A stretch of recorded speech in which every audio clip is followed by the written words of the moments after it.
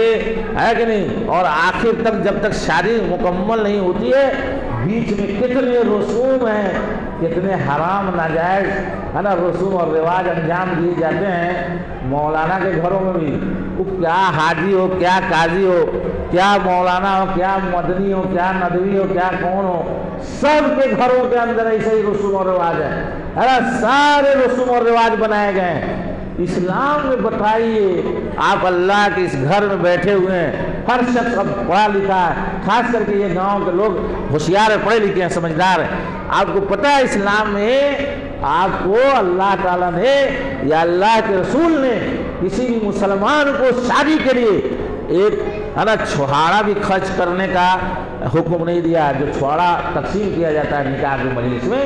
کیا اللہ کے رسول نے مقرر کیا ہے چھوہارا بانٹا جائے؟ وہ خرچہ بھی نہیں کرنا ہے، وہ بھی تو مسلمانوں نے اپنے سے بنا لیا ہے، لیکن اس کو بھی مسلط کر لیا اپنے اوپر۔ کیا ہے نا شادی میں کہاں خرچ بتایا ہے؟ صرف شوہر کے اوپر دو اخراجات ہوتے ہیں شرعی طور پر عائد ہوتے ہیں، اور وہ اخراجات ایک بیوی کو مہر دینا،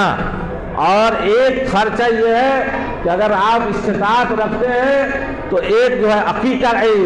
ولیمہ کر دیجیے۔ آپ بیوی آپ کو اللہ نے عنایت کیا ہے تو آپ ولیمہ کر دیجئے، استطاعت کے مطابق ولیمہ کیجئے۔ اولم ولو بشات، ولیمہ کرو چاہے کہ بکری کا ولیمہ کیوں نہ ہو۔ بہت سارے لوگ اس میں بھی حد سے تجاوز کر جاتے ہیں اور ایسی دعوت کا اہتمام کرتے ہیں جس میں دوسرے گاؤں کے مالداروں کو اور بڑے لوگوں کو بلاتے ہیں اور اپنے بغل کے، اپنے گاؤں کے، اپنی بستی کے، اپنے محلہ کے غریبوں کو نظر انداز کر دیتے ہیں۔ اس دعوت میں بتا اللہ کی پھٹکار نہیں ہوگی، اس کا غیظ و غضب نازل نہیں ہوگا۔ تمہارے بغل کا پڑوسی غریب وہ محروم رہ گیا تمہاری دعوت سے، اب چلے گئے 5 گاؤں چھوڑ کے وہاں دستیا اور چندن بارہ کے لوگوں کو، بڑے بڑے نمائندہ لوگوں کو دعوت نامہ بھیجوا دیا، وہاں سے مہمانوں کو بلوا لیا، وہاں مدعو کر لیا، دعوت دے دیا، اور آپ کے گاؤں کے غریب لوگ ایسے ہی تاکتے رہ گئے اور ان کے جو ہے کہ بس انتظارے میں رہ گئے کہ دعوت آئے گی، ہم بھی کھائیں گے اور ہم بھی اس میں شریک ہوں گے۔ اللہ کا اس قوم کے اوپر یا ایسے کام کرنے والوں کے اوپر اللہ کا غیظ اور غضب نازل نہیں ہوگا؟ آپ بھاگتے ہیں، روتے ہیں اور پتہ نہیں کس کو الزام لگاتے ہیں، غلطیاں آپ کرتے ہیں، الزام امریکہ پر لگاتے ہیں، اسرائیل پر لگا دیتے ہیں اور اس پر لگاتے ہیں، اس پر لگاتے ہیں۔ الزام لگانے سے اور گالیاں دینے سے، اب پوچھنے سے تمہاری قسمت بدلنے جا رہی ہے، تم تقدیر بدل دو گے، اللہ کا فیصلہ بدل جائے گا۔ تم بیٹھ کے مسجد میں گالی دیتے رہو صبح سے شام تک، لعنت کرتے رہو، اس کے اوپر بد دعائی یا فجر کی نماز میں، عصر کی نماز میں سب میں بد دعا مانگتے رہو، کرتے رہو۔ کیا بگاڑ لوگے امریکہ کا؟ کیا بگڑ جائے گا اسرائیل؟ کیا بگڑ جائے گا دنیا کا؟ تم اپنا چال چلن سیدھا نہیں کرو گے، تم اپنے آپ کو نہیں دیکھو گے، تم جس قوم سے نسبت رکھتے ہو اس قوم کے ساتھ غداری کرتے ہو، جس دین کے قائل ہو اس دین کے خلاف چلتے ہو اور دن دھاڑے مخالفت کرتے ہو۔ ایک شادی کوئی کر کے دکھا لے، مرد کا بیٹا ہے نا، اور اگر متقی اور پرہیزگار کو بننا چاہتا ہے، دعویٰ کرتا ہے، تو ایک شادی اپنے بیٹی کی یا بیٹا کے خالی شریعت کے مطابق کر کے دکھا دے، ہے نا، وہ متقی اور پرہیزگار مان لیں گے۔ شریعت کے مطابق جس میں 1 روپیہ بھی کسی کا خرچ نہیں ہے، چھوہارا بھی نہیں بانٹنا ہے، وہ بھی اللہ نے نہیں مقرر کیا ہے۔ اللہ کے رسول نے جتنی شادیاں کرائی اس میں چھوہارا نہیں بانٹا گیا ہے کہ کون بانٹا گیا ہے؟ کیا کون مولوی صاحب بتا سکتا ہے کہ چھوہارا تقسیم کیا؟ اس کو ضروری سمجھا جاتا ہے، ایک دم لازم نکاح کا حصہ۔ وہ نکاح جو پڑھایا تھا وہ بھی ضروری نہیں ہے کہ نہیں؟ لڑکا لڑکی کا حجاب قبول ضروری ہے۔ اور یہ جو ہے نا ہمارے وہ امام صاحب پڑھ رہے تھے کہ یہ جو ہے کہ نہیں بتا دیں، اسے آ گیا ہے تو یہ قرآن کی تلاوت کے ساتھ مجلس کا آغاز کرنا کوئی ضروری نہیں ہے۔ اللہ کے نبی صلی اللہ علیہ وسلم کے زمانے میں ہے کہ نہیں ایسا کچھ کوئی مجلس نبی صلی اللہ علیہ وسلم کی نہیں ہوتی تھی جس میں قرآن کی تلاوت سے مجلس کا آغاز ہوتا ہو۔ یہ بھی ایک طرح کے بدعتیں سمجھ لیجئے، ہے نا۔ اگر ضروری سمجھتا ہے کوئی کہ ہر مجلس کا آغاز قرآن کی تلاوت سے ہو تو یہ بھی بدعت ہے نا۔ اگر ایسے اتفاقیہ اگر ہو جاتا ہے تو کوئی بات نہیں ہے، لیکن اگر کوئی لازم سمجھتا ہے کہ ہر مجلس کا آغاز، دینی مجلس کا آغاز تلاوت قرآن سے ہو اور حمد سے ہو یا جو ہے نعت شریف سے ہو تو ہم سمجھتے ہیں کہ نہ اللہ کے رسول کے زمانے میں ایسا ہوا، نہ صحابہ کرام کے زمانے میں ایسا ہوا، نہ تابعین اور تبع تابعین کے زمانے میں ایسا ہوا، کسی کے زمانے میں ایسا نہیں ہوا۔ یہ تو بعد میں ہندوستان کے اندر، ہندوستان کے ماحول میں یہ سب چیزیں رائج ہیں اور اس کو ضروری خیال کیا جاتا ہے، لازم خیال کیا۔ اگر کوئی لازم سمجھتا ہے تو بدعت کا ارتکاب کرتا ہے، اور اگر لازم سمجھ کے نہیں کرتا ہے یوں ہی برکت حاصل کرنے کے لیے تو بھی اس سے بچنا چاہیے، اجتناب کرنا چاہیے۔ نبی اکرم صلی اللہ علیہ وسلم کی حدیث ہے، یاد رکھیے ہمیشہ، اہل حدیث ہے، ہمارا الگ منہج ہے۔ ہم دوسرے لوگوں کو مانتے ان کے نہیں، کون کیا کہتا ہے کرتا ہے اس کو ہم نہیں سمجھتے۔ اللہ نے کیا فرمایا ہے، اللہ کے رسول نے کیا کہا ہم اس کو دیکھتے ہیں، ہے نا۔ کون کیا کرتا رہا ہے، کیا کرتا ہے، اس سے کوئی مطلب نہیں، ہمارا یہی منہج ہے، یہی مسلک ہے۔ اللہ کے رسول نے فرمایا ہے من عمل عملا لیس علیہ امرنا فہو رد، جو بھی انسان کوئی ایسا عمل کرتا ہے جس کے لیے ہمارے طرف سے حکم نہیں دیا گیا وہ مردود ہے، وہ عمل باطل ہے۔ من عمل عملا لیس علیہ امرنا، اگر کوئی بھی مسلمان کوئی ایسا عمل انجام دیتا ہے جس کا میں نے حکم نہیں دیا ہے، ہمارا اس کے سلسلے میں حکم نہیں ہے، تو وہ عمل مردود ہے، باطل ہے، یعنی وہی بدعت ہے اور ضلالت ہے۔ اب بتائیے اللہ کے نبی نے مجلس کے آغاز سے قرآن کی تلاوت کرنے کا حکم دیا ہے نا، اور نعت شریف پڑھنے کا حکم دیا ہے؟ نہیں ہے، تو ایک مردود عمل ہے، غلط ہے اور لازم نہیں سمجھنا چاہیے۔ میں نے یہ تو نکاح کا مسئلہ ہم یاد کہے تھے، یعنی کہ ہم لوگ مخالفت کرتے، جان بوجھ کے مخالفت کرتے رہتے ہیں، اور اللہ کے نبی صلی اللہ علیہ وسلم نے نکاح کے سلسلے میں جو فرمایا کہ شادی کرو، شادی کرنا چاہیے، جوانی جیسے دہلیز کو جیسے انسان عبور کرے، پار کرے، اور اس کے پاس استطاعت ہو، اتنی گنجائش ہو، تو اس کے لیے کوئی عذر نہیں ہے۔ اللہ کے نبی کا حکم اسی وقت فالو کر سکتے ہیں اور اسی وقت ان کی اطاعت کر سکتے ہیں جب ان کے حکم کو مانیں اور بلا تاخیر شادی کریں۔ جان بوجھ کے ہم لوگ ایڈوانس گھرانوں میں جو بڑے پڑھے لکھے لوگ ہیں یا مالدار لوگ ہیں، ہے نا، بڑے مالدار لوگ ہیں، وہ اپنے بچے اور بچیوں کی شادیاں لیٹ سے زیادہ کرتے ہیں، بنسبت غریب گھرانے کے لوگ جلدی شادی کرتے ہیں اپنی بیٹیوں کی اور اپنے بیٹوں کی بھی کرتے ہیں، اور جو امیر گھرانے ہیں اور جو ہے دولت مند گھرانے ہیں وہ اپنے بچے کی شادی بھی تاخیر سے کرتا ہے، ادبورا کر دیتا ہے، اور اپنی بچی کی شادی بھی اگر جلدی کرتا ہے، اس کی عمر تو بیچاری کی 40 سال تک تو ولادتیں ہوتی، عورت 40 سال تک بچہ دے سکتی ہے، اب 25 سال میں آپ بیاہ کر رہے ہیں، ہے نا، تو کوئی سال تک بچہ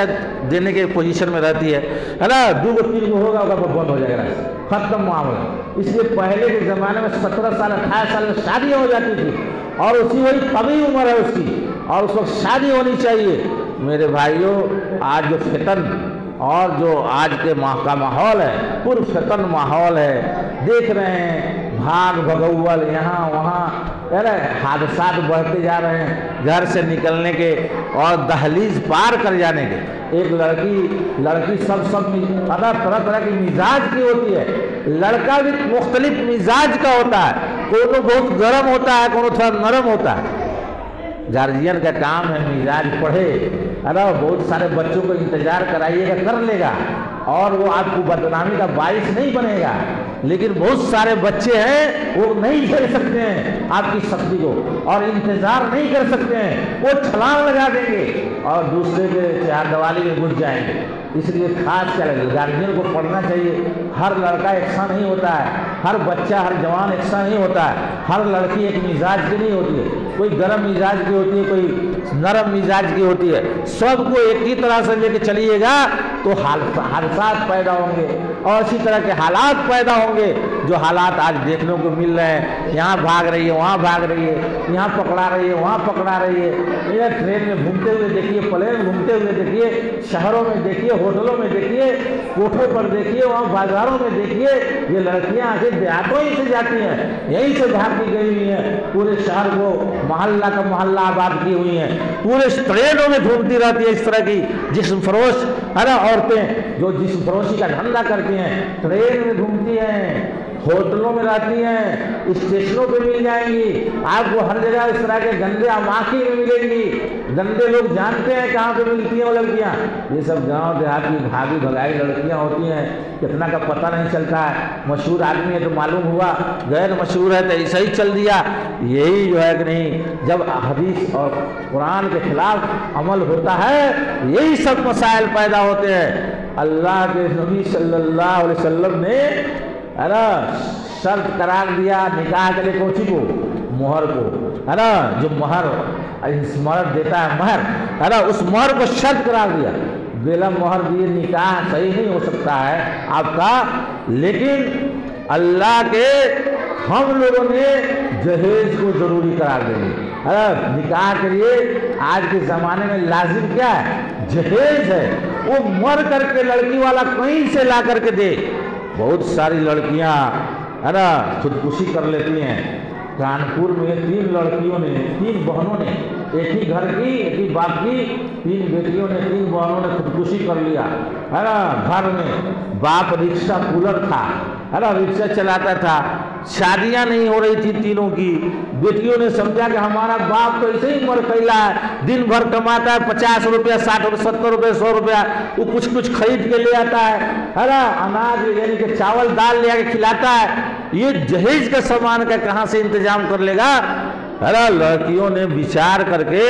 اپنے باپ سے محبت کا اظہار کرتے ہوئے کہ باپ کے اوپر کوئی بہت زیادہ مصیبت کا پہاڑ نہ ٹوٹے، تینوں بہنوں نے خودکشی کر لی۔ اب بتائیے ہے نا بہت ساری لڑکیاں ایسے مار دی جاتی ہیں، شادی کے بعد بھی کسی طریقے سے قتل کر دی جاتی ہے جہیز کے لالچ میں، ہے نا جو جہیز کے دیوانے لوگ ہیں، جو ہے نا امیر ہیں اور فقیر بنتے ہیں، ہاتھ پھیلاتے ہیں کہ ہم تو ہے نا ہم کو موٹر سائیکل چاہیے، ہم کو چرچکوا چاہیے، ہم تو ہیں، ہم کو اللہ نے نہیں دیا ہے لیکن ہم کو یہ چاہیے، واشنگ مشین چاہیے، فریج چاہیے، ہم کو یہ صوفہ سیٹ چاہیے، گھر بنوائے ہوئے لیکن اپنے خرید نہیں سکتے ہیں، دوسرے کے سامنے ہاتھ پھیلاتے ہیں اور محلہ میں بڑھ کر یہ مرد بن کر کے چلتے ہیں، سیدھا تان کر کے چلتے ہیں، اپنے آپ کو سب سے بڑھ کر عزت دار سمجھتے ہیں، یہ فقیری کرتے ہیں، یہ سیٹ چاہیے، وہ چاہیے، وہ چاہیے، ایک فرمائشات کی لسٹ، ایک لمبی لسٹ جو ہے کہ لڑکی والے کے ساتھ تمہارا باپ کما کے رکھے ہوا اس کے یہاں ہے کہ کس بنیاد پر اور کس استحقاق کی بنیاد پر تم اس سے مانگتے ہو، لڑکی والوں سے طلب کرتے ہو؟ حیا شرم نہیں ہے، دینی غیرت بالکل ختم ہے، اتنے رسوم اور رواج ہیں خاص کر کے عورتوں میں، ہے نا جب سے شادی لگتی ہے نسبت قائم ہوتی ہے اس وقت سے لے کر کے شادی ہونے تک کتنا ناجائز اور حرام رسوم اور رواج ہے نا اپنائے جاتے ہیں، اختیار کیے جاتے ہیں، ہے نا اس سے 1 انچ بھی پیچھے نہیں ہوتا، اسلام کا دامن چھوٹ جائے، اللہ اور اس کے رسول کا قول جو ہے کہ نہیں چھوٹ جائے، لیکن جو ہمارے بنائے ہوئے رسوم اور رواج ہیں اس سے 1 انچ بھی کوئی عورت پیچھے نہیں ہٹتی ہے نا جو بھی بنا دیا گیا۔ ایک آپ دیکھتے ہیں سوچتے ہیں ایک لڑکی جب ودا ہو رہی ہے بہت سارے رسوم ہیں، اتنا ٹچ کرنے کے انتظار آ گیا ہے نا، یہ لڑکی جو ہے یہ گودی لے کے جاتی ہے، گودی سب جو لوگ جانتے ہوں گے کیا ہے، گودی میں کیا رہتا ہے، کچھ چاول دھان دیا جاتا ہے، اس میں کچھ جو ہے کہ نہیں یہ جو پیسے ہوتے ہیں اور کچھ کسیلی ہوتا ہے، کچھ اسی طرح کا سامان ہوتا ہے، یہ کیا مطلب اس کا، اس گودی کا آپ کو مطلب کوئی سمجھ میں آتا ہے؟ کبھی غور کیا اس پر؟ یہ شرک نہیں ہے، یہ بدعت نہیں ہے، تو کیا ہے؟ جو عورتیں گودی میں رہتی ہیں، باپ کا کام ہے 1000 2000 5000 روپیہ دے دے ٹھیک ہے کوئی بات نہیں، جاتے وقت رخصت ہو، لیکن گودی میں دھان دینا ہے نا یا مونگ پھلی دینا یا اسی طرح مشری دینا یا اسی طرح اس طرح کا کچھ چیزیں، اس کا کیا مطلب؟ دھان کا اس وقت دھان دینے کا کیا مطلب، اور اس وقت مشری دینے کا کیا مطلب، اس وقت کسیلی دینے کا کیا مطلب؟ کبھی سوچا ہے؟ سوچتے ہیں یہ شرک نہیں، اگر اس کا کوئی مطلب ہوتا ہوگا یعنی کچھ مراد ہوگا، غیروں سے لیا ہے آپ نے، ان کے یہاں کوئی مطلب ہوگا، آپ کے یہاں تو کوئی مطلب نہیں، آپ نے تو سیدھے اختیار کر لیا ہے، غیر مسلموں کو دیکھ کر کے گودی لے لیا، لیکن اس میں جو چیزیں دی جاتی ہے اس کے مقصد پر کبھی غور کیا ہے کہ دھان کیوں دیتے ہیں، کسیلی کیوں دیتے ہیں، مونگ پھلی کیوں دیتے ہیں، اور اس میں یہ چیزیں کیوں دیا جاتا ہے؟ یہ اس کا کچھ نہ کچھ مطلب ہے، کچھ ٹوٹکا ہوگا، یہ شرک اور بدعت ہے اور ضلالت نہیں تو کیا ہے؟ مسلمان کون سی بچی محفوظ ہے؟ وہ عالمہ ہو، فاضلہ ہو، جاہلہ ہو، ہے نا، وہ بڑے مولانا کے گھر کی ہو، جاہل کے گھرانے کی، سب کے ہے نا کی گودی دیے، ایسا ایسا لباس اور ایسا ایسا ڈریس، ایسی ایسی شکل اور صورت اختیار کیا جاتا ہے۔ اب تو دیکھیے گا مہندی کا رسم ہے، ہلدی کا رسم ہے، سب ایک ڈیزائن کا ڈریس پہنے ہوا ہے، پیلا پیلا، ہلدی میں سب پیلا پیلا، پورے گھر کا لوگ پیلا پیلا۔ یہ ابھی نیا نیا یہ رسم جاری ہوا ہے، یہ جو ہے اسلام میں جائز ہے۔ اسلام شادی میں کوئی خرچ نہیں، وہ چھوہارا جو ہم تقسیم کرتے ہیں اس کو بھی، اس کا بھی مکلف اسلام نے قرار نہیں دیا ہے، کوئی خرچ نہیں ہے۔ اور جو شادی بلا خرچ ہو یا کم خرچ کے ساتھ ہو وہ بابرکت شادی ہوتی ہے۔ نبی اکرم صلی اللہ علیہ وسلم نے فرمایا اعظم النکاح برکتاً ایسرہ مؤونۃ، برکت اس شادی میں ہے جس میں خرچہ کم ہو، اور وہ شادی میں جو زیادہ خرچ کیا جائے وہ شوق ہو سکتا ہے نا، اور دکھاوا ہو سکتا ہے، ریاکاری ہو سکتی ہے، گناہ کا باعث ہو سکتا ہے، لیکن برکت اور رحمت کا باعث نہیں ہو سکتا وہ نکاح۔ جس شادی میں کم سے کم خرچ ہو اس شادی میں وہ برکت۔ میرے بھائیوں، اس باپ کی کیا غلطی ہے جس کو 5 بیٹیاں ہیں، اور 5 بیٹیاں اللہ نے اگر دیا ہے کسی کو، 6 بیٹی دیا ہے تو گناہگار ہو گیا۔ ارے قوم کے لوگ اس کے اوپر جو ہے کہ حملہ ہوتے ہیں۔ سب سے بے حیا اور بے شرم لوگ تو وہ ہے جو اس شادی کے موقع پر ہے نا گاڑی میں بیٹھ کر کے یہ بارات جاتے ہیں، بریات میں ایسا ظاہر کرے گا، لگے گا کہ یہ بہت بڑا معرکہ سر کرنے جا رہا ہے، ارے بہت بڑا نیک کام میں بلائیے گا تو محلہ کے وہ گھروں میں سے ہجن نہیں آئے گا، ہجن نہیں آئے گا، وہ برا کام ہے تب 10 کوس ہے نا دور چلا جاتا ہے، مظفر پور چلا جائے گا، پٹنہ چلا جائے گا، بریات کھانا کھائے ہے کہ نہیں، کھانا کھانے کے لیے جائے گا۔ اگر معلوم ہو گیا کسی کو کہ جہاں شادی ہو رہی ہے وہاں اچھا انتظام ہے اور مالدار گھر میں شادی ہو رہی ہے، وہاں پہ